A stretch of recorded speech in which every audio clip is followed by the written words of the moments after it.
iyo bari abana nasamye yaba ari wowe basamuka batwara nk'amezi 9 ukari inkurikirane dore kutera indutanahagarara yego kuba utari umugore niyo mpamvu dasamye yaba wasamaga nkumva ukuntu birushya ayo maso bari abana bose ko ari 6 barajya mu mabere yanjye bayo nkaniyo bari burarire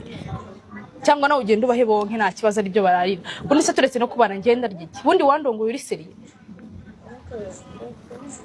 nta ndeba gutyo kufita aho yajyana kufita aho yajyana niyo mpamvu uri kundeba gutyo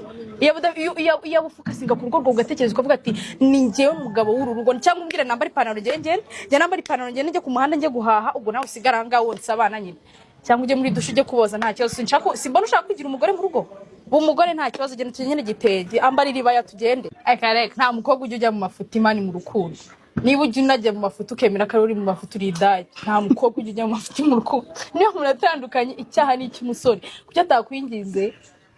niyo mafuti bakora ntabwo bazi kutwinginga nyine ni kesi dutandukanye